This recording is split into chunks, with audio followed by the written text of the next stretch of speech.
Ginigilaw ako sa sobrang lamig dito sa Tagaytay. Sabi na duda na ako Talaga nga naman pauwi na lang Napakalaking naman ito, parang ng stapler. Daming kainan dito, magsasawa kayo.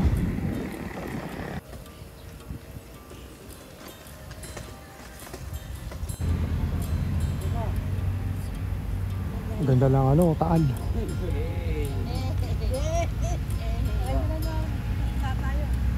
Selfie naman tayo. Ayun, may cellphone mo, Mark.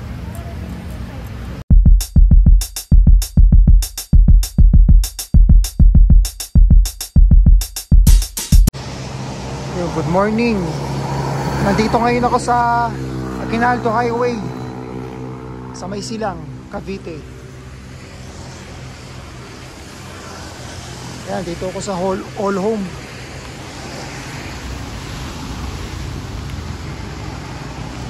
Bigla na lang talaga umulan. Ano mo barrio ito? Ano kaya ito dati?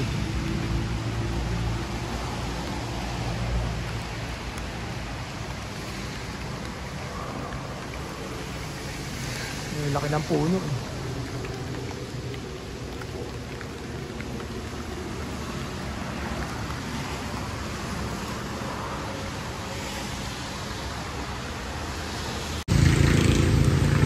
Time check, alas 8 ng umaga. Pupunta ako ng Pasel Mansion.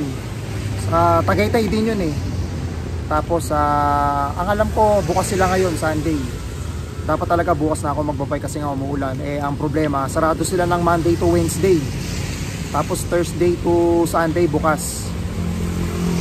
Sila 8 ng umaga hanggang 5 PM ang alam ko. Tapos may bayad siya na 100 pesos entrance. Jose Rizal, Emilio Jacinto, Marcelo H. Derpila, Antonio Luna, Juan Luna. Bago ba to? Parang ngayon ko lang nakita to.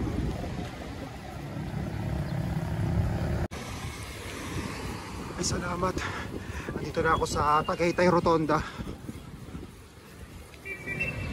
Kakanan ako sa Tagaytay Nasugbo Road.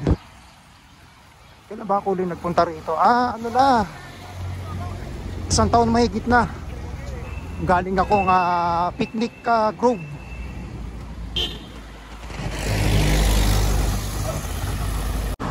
Sobrang lamig.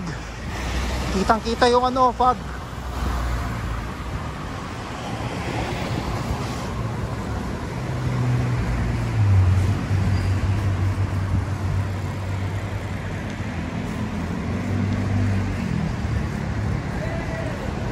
Shout out.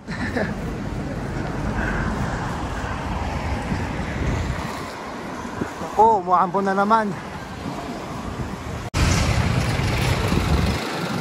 Hindi na pala one way dito. Papuntang yan Sky Ranch. So, dito tayo diretso sa may mahogany. Dati kasi one way lang yan Doon ang layo nang iikutin.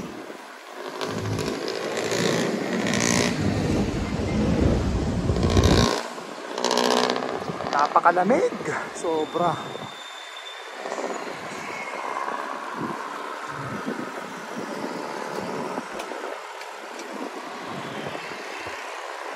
Kapeng mainit, Ronamar.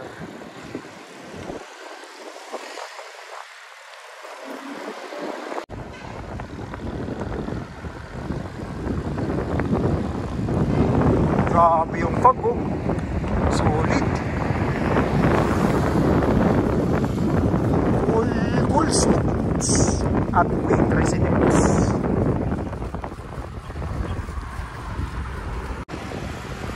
Ayan, pagkakita nyo itong clean fuel, papuntang Sky Ranch. Ito, papuntang Amadeo. Pababa na yan papuntang Gentry.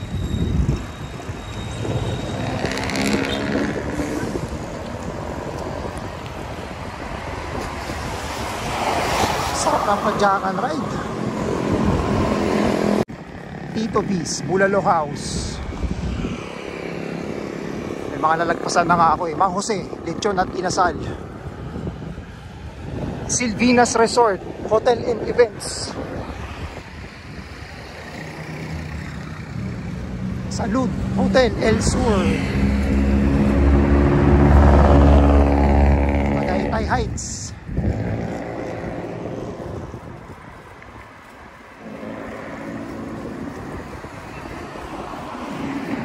Entrada.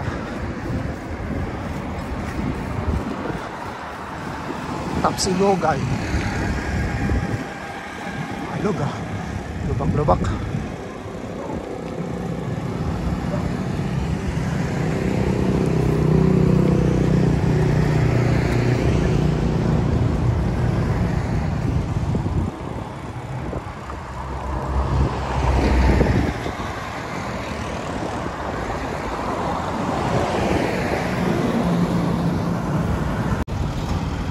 Ano kaya to? May ko lang nakita to eh. Itong Save More naman na yan, papuntang ano na yan, Mendez, pababa. Tapos Indang 13. Ang labas nyo, doon na rin sa may ano, sa may SM Tansa.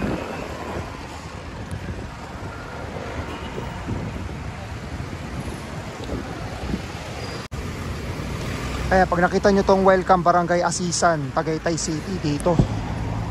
Sambal Road to eh.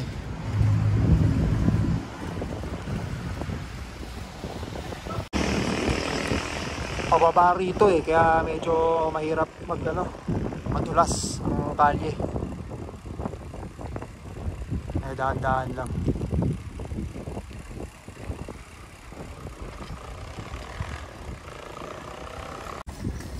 Noceda.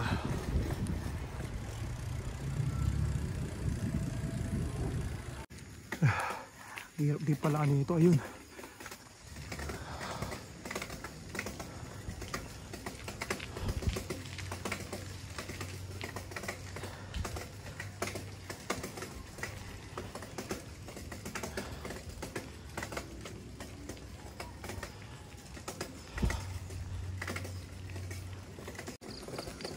Ito na pala.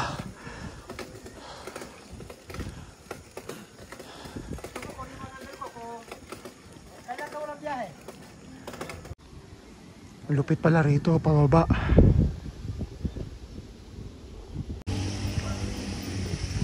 Ganda rito.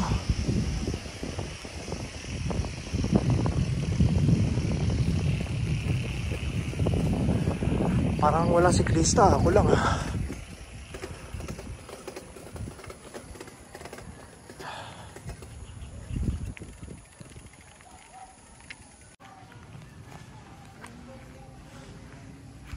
Bili mo lang ako ticket.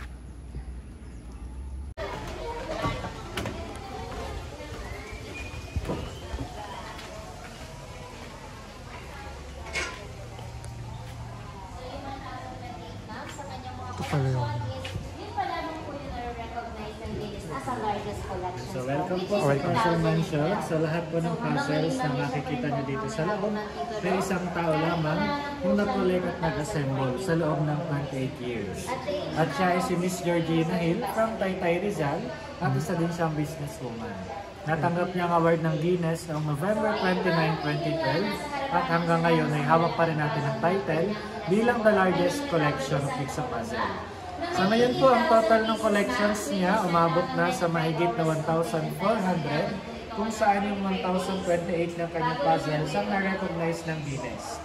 Imported lahat ng kanyang mga puzzles na nanggaling sa over 50 different countries na napuntahan na ni Mang Gina.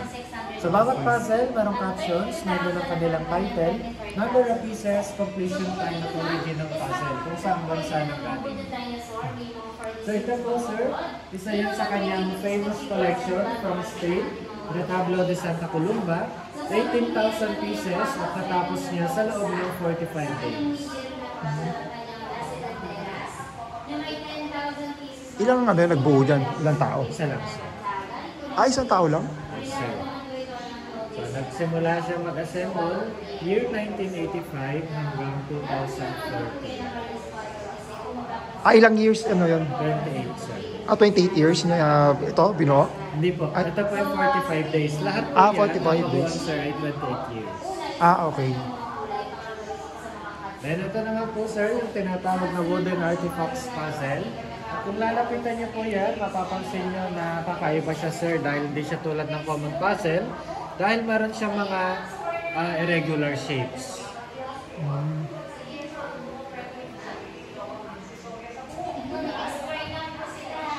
Pero ito mga ganito hindi binibenta yung mga ganyan? Hindi. Okay. Then ito naman po yung kanyang hardest or pinakamahirap na puzzle. Galing din niya ng Spain, ang Las Hilanderas, 10,000 pieces, natapos niya sa loob ng 12 and a half days. Galing, no? Bilis lang din ang buto. Isang tao lang din yan? Yes sir, lahat yan. Lahat, itigit isang tao? Hindi po, Ay, lahat po yan. Ay, isa lang talaga? Galing Then yun naman po sir, yung kanyang original na certificate na natanggap sa Okay. Guinness World of Record.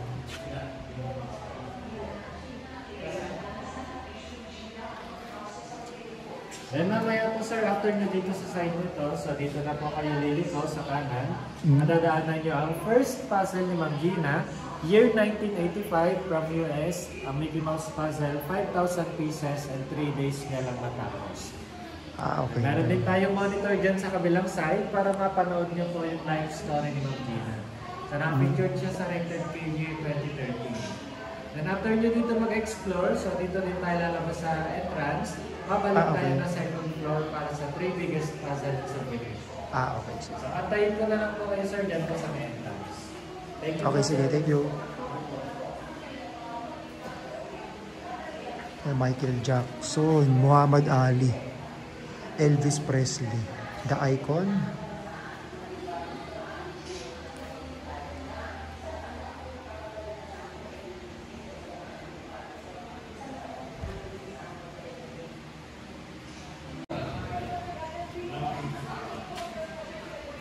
Daming puzzle dito.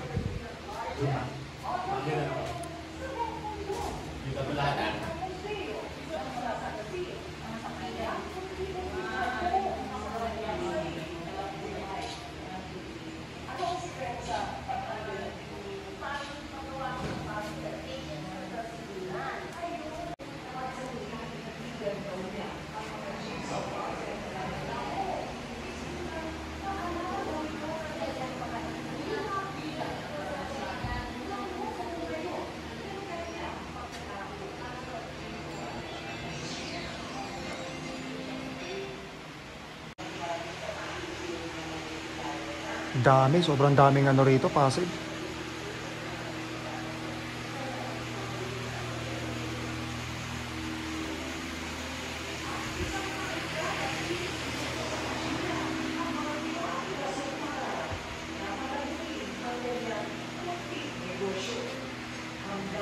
Yung Mona Lisa.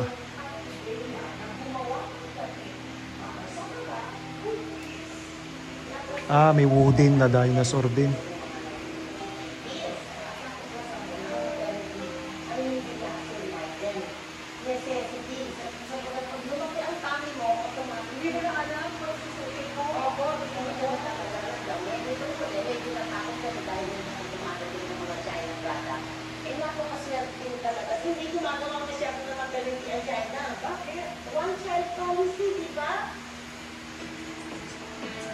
Sa kanyang maagang pagtitiyaga sa edad na 30, ay nakabili na si Gina ng sariling bahay sa Taytay, Rizal.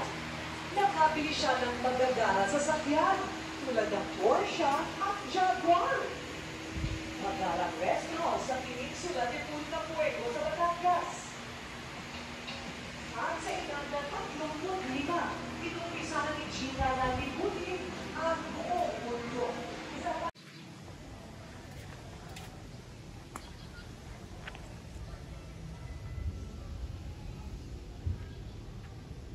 Puzzle, ang Wildlife, 33,600 pieces, natapos niya sa loob ng 1 year and 8 months.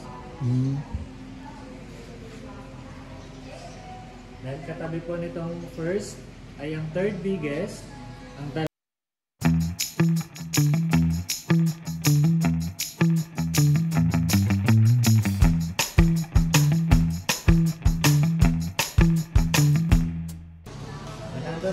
sa kabilang side, yung kanyang second biggest.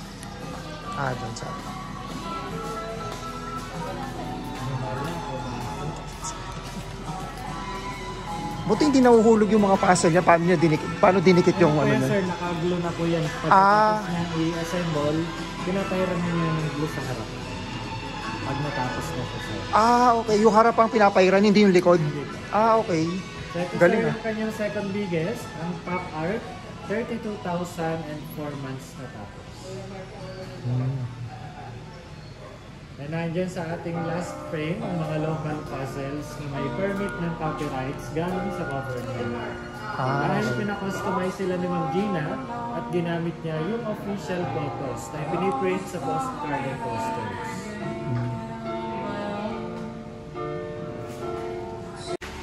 Merong ano rito, souvenir shop.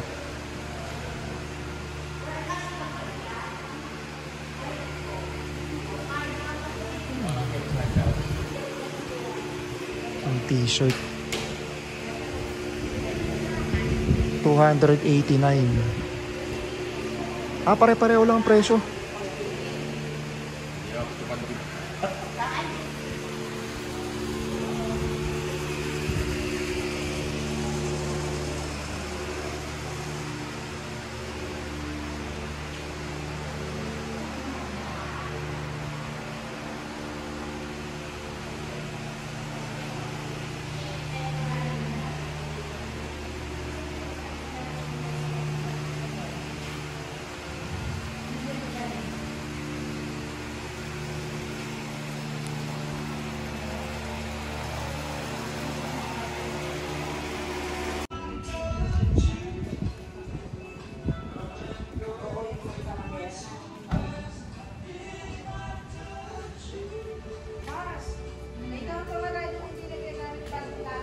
Puzzle Mansion Museum, jeep.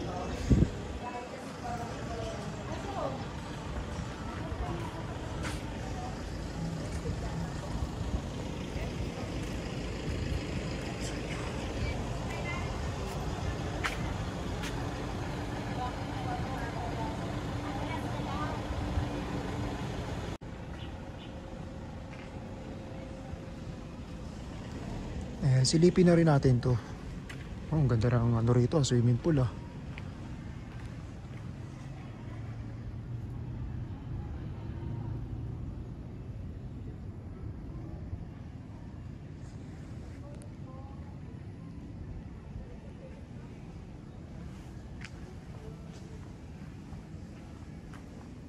Ito yata yung ano, kwarto.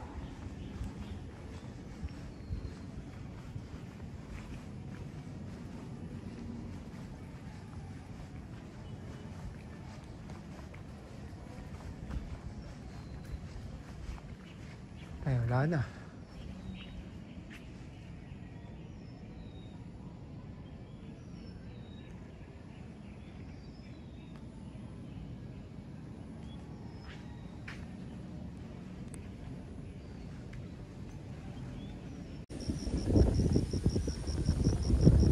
Sarap talaga tumira sa mga ganito. Tipong tahimik, walang maingay.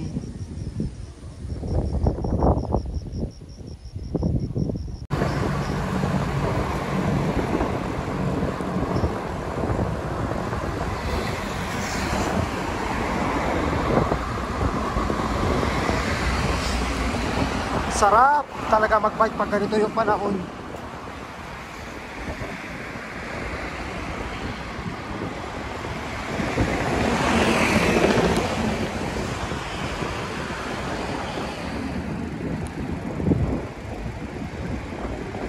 Sarap oh. Gaganda na talaga ng view.